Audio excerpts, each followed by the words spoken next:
ஆடவர் உலகம் வேட்டியில் உதயம். உதயம் வேட்டிகள் ஷர்ட்டுகள்.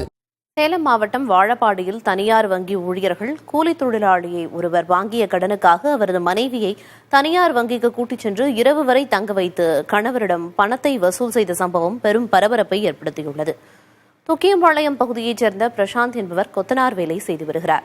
இவர் குடும்ப வறுமைக்காக 4 மாதங்களுக்கு முன்பு வாழப்பாடியில் உள்ள தனியார் நிதி வங்கியில் 35,000 ரூபாய் கடன் பெற்றிருந்தார். வாரம் 770 ரூபாய் வீதம் 52 வார தவணைகளில் பணத்தை திருப்பி செலுத்தும் வண்ணம் கடன் பெற்றிருந்ததாக கூறப்படுகிறது.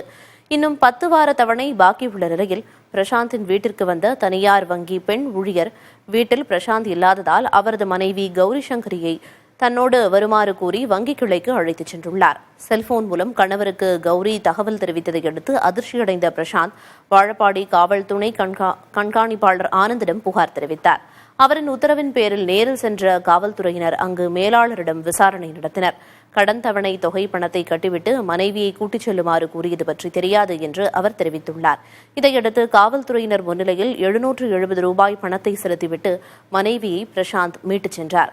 இதுகுறித்து வாழப்பாடி காவல் துணை கண்காணிப்பாளர் ஆனந்திடம் கேட்டபோது வங்கியில் பணிபுரியும் பெண் ஒருவர் தவணை தொகை கட்ட வேண்டி வங்கியில் வந்து பதிலளிக்குமாறு அழைத்துச் சென்றுள்ளார். இதுகுறித்து புகார் எதுவும் வரவில்லை. இருந்தபோதிலும் வங்கி மேலாளரிடம் இதுபோல் யாரையும் அழைத்து வரக்கூடாது என அறிவுறுத்தப்படும் என தெரிவித்தார்.